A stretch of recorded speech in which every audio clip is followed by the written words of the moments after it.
We're going to cook some tilapia tonight. It's a great fish. It's very reasonable in price. I think just about everyone can afford it. So there's really not a reason we shouldn't be cooking it or eating it for all the value it adds to our healthy lifestyles. One of the important things we need to do when we're cooking fish is we need to make sure we have plenty of heat, because I think that's one of the reasons a lot of people's fish stick. And one of the other things is to make sure we pat the fish dry, so we take some of the moisture out. Once we do that, we're just going to add a little salt and pepper.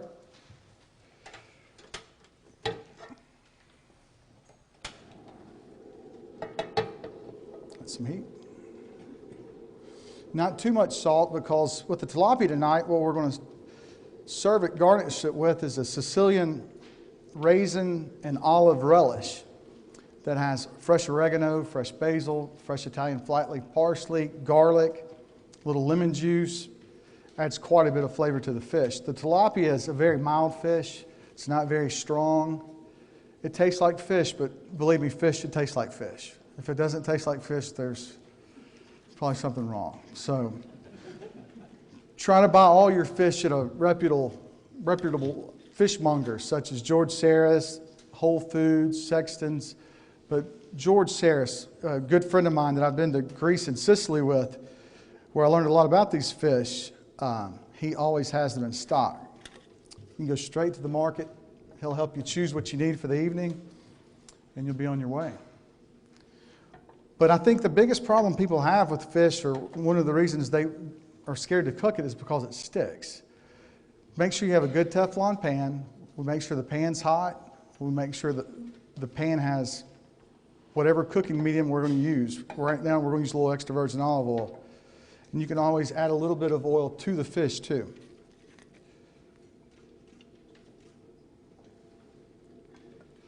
So not only are we cooking tilapia, which is in the Bible, we're using olives, just bringing it all together tonight.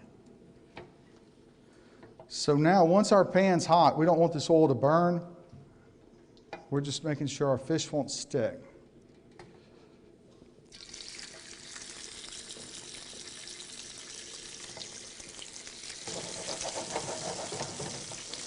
No stick, right?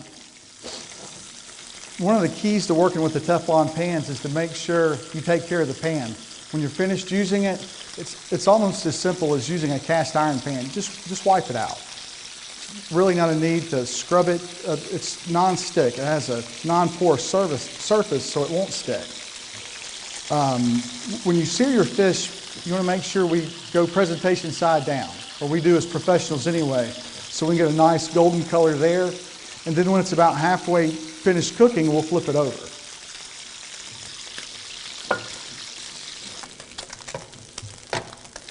See, in just a couple of minutes, we have cooked these beautiful fillets. They have not stuck to the pan.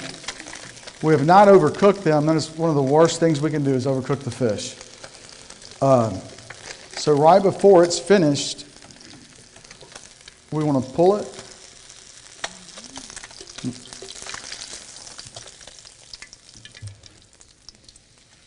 And then as it rests, it will continue to cook, but it will not overcook. So now in this beautiful relish that came, we found the recipe from Sicily with capers, and that's one of the reasons we didn't add very much salt, because the capers are very salty, the caper berries. But the celery, the peppers, it's just very beautiful, lots of flavor. The olives, calmatas. Then we'll finish with a little of George's olive oil. It's a Sicilian raisin olive relish. It only took a few minutes. Thank you. Thank you. Shall we taste? So we're going to use some canned tuna. And there's health benefits to the canned tuna, just like there are to the fresh tuna. I don't work with a lot of canned tuna, but I do appreciate it. I have several cans in my home, whether I make a sandwich or pasta, tuna and pasta. It's just a very convenient item to have. You can buy it packed in oil, packed in spring water. it's packed in water, it's going to have less calories. If it's packed in a little bit of oil, to me it has a little bit more flavor. But I think the way I'm going to show you to prepare it is the more of a healthier way than probably some of us have done in the past. Just be nice about it. So we've drained our tuna. We're going to add our tuna to our bowl, and we've broken it up. We've drained it. We have some capers here that we're going to run a knife through real quick.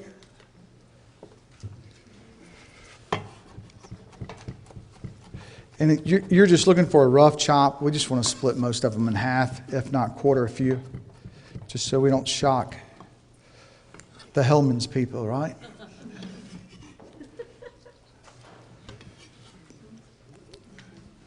We're going to add a little chili flake, red pepper, for a little heat. A little black pepper.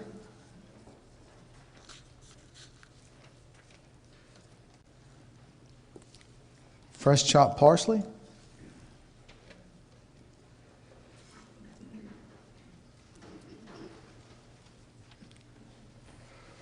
Lemon zest.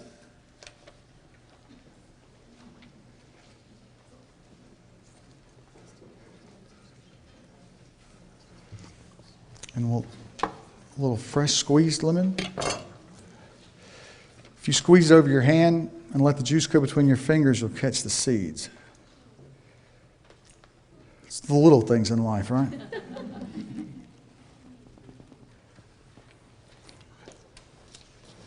Then we'll add a little extra virgin olive oil.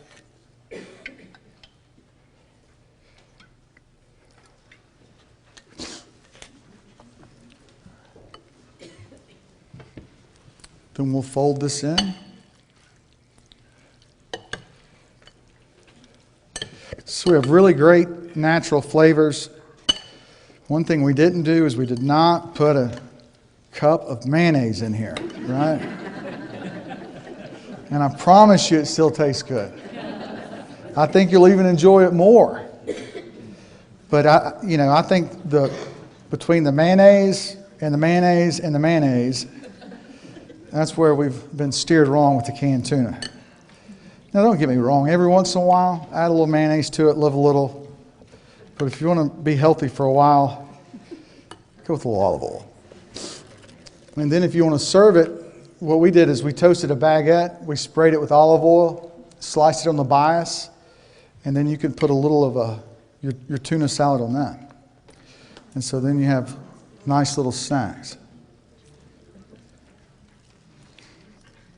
But the capers, they're somewhat salty.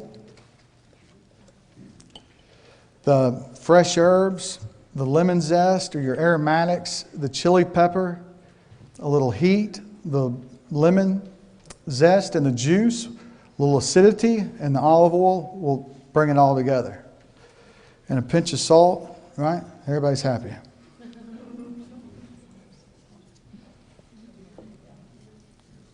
But I strongly recommend it. I'm a big fan of it. But I do think that cup of mayonnaise, what can you say, right? So we have two beautiful salmon fillets. What we did is we had some whole salmon. We started at the head. We followed the backbone. We took the fillet off, the entire fillet. We took the skin off the bottom, and then we pulled the pin bones out, and then we sliced those into portions. You can buy it portioned in a 5-ounce portion, 7-ounce portion. Salmon is, to me, you can see the marbling. You can see some of the fat. That's a good thing. It's a good fat. It's not a. Excellent. All right.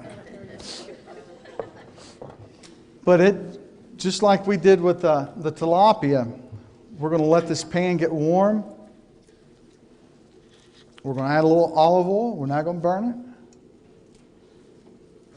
Our fish we have patted our fish dry. George will work its Greek magic in there. A little cracked black pepper. A little salt. We'll flip it over. Do the same thing.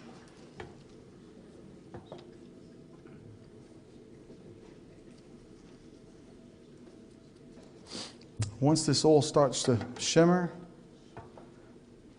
not simmer, we're going to add our fish.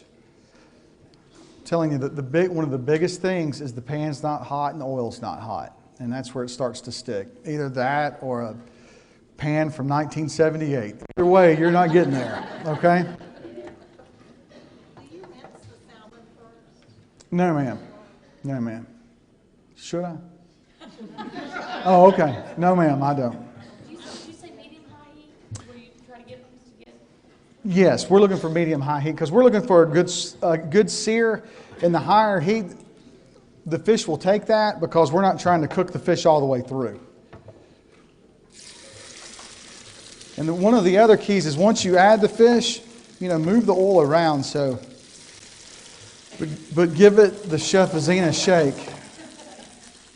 And then let the fish cook. I wish there was a lot of magic tricks I could tell you how to cook the fish, but don't be scared of the fish. The fish is dead, it can't bite, right? But there's a lot, lemon, dill, butter. There's a lot of great things that pair with the salmon. Mike made a great cucumber and tomato and dill and red onion type of relish to top it with, and that offsets your lemon dill butter. So it goes back to moderation, right?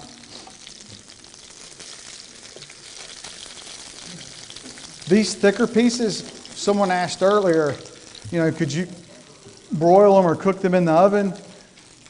On a piece like right now, if your oven was at 325 and you were doing other things and you needed some space on top, you could flip them and go directly in the oven.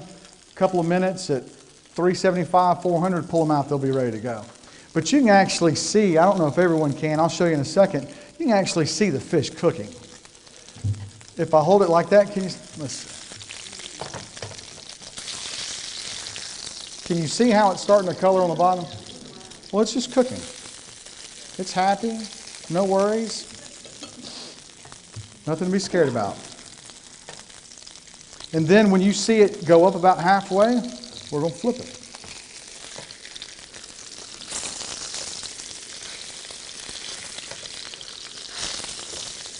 Now, if we wanted a little bit more, I always flip away too. I didn't get you, did I? Okay. I don't know if my liability insurance covers that. Oh my goodness. You can see it sitting in the back. Just kidding. But once again, with the salmon, just don't overcook it. If you do overcook it, break it apart, add an egg and some breadcrumbs and make some salmon cakes out of it. That's all I can tell you.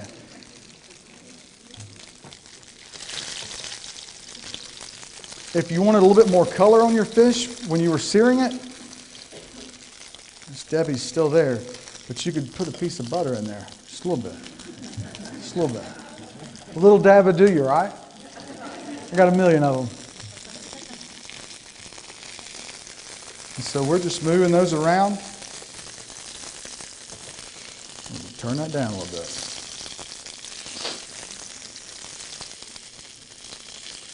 To each their own. With salmon, you can go I prefer from medium and not well done, medium to mid-well. You can go mid-rare to medium.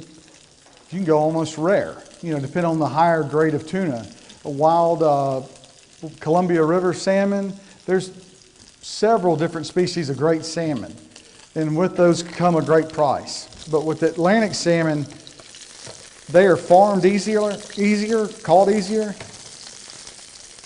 where sometimes the wild king and other salmons are line caught, which there's more labor involved, more expense, a better product, but you pay for it.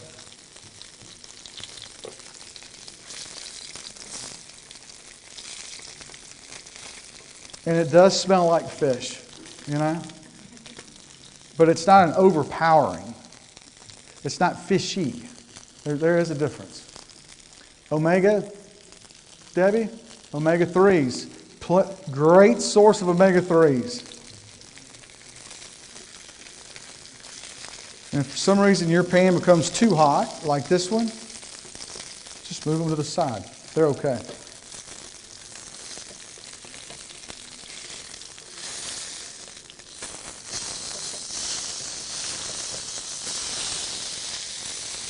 You can see where the skin side down got a little bit more color.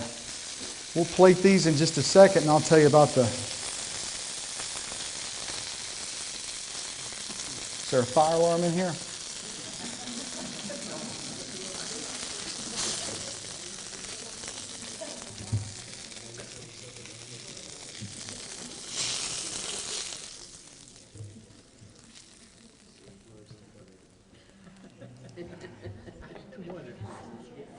That's a little warm, you believe that?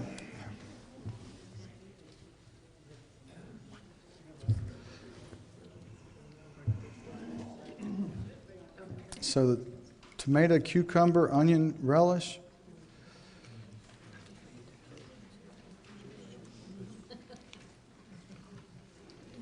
Fresh dill.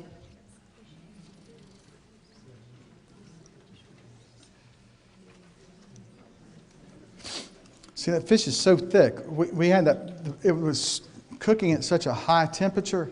It's going to continue to cook, so we're just going to let it a little rest. We're going to drizzle a little bit of the Greek magic, my buddy.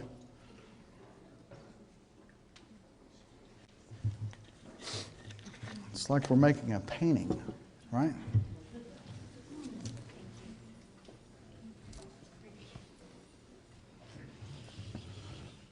There we go. Thank you. Shall we taste?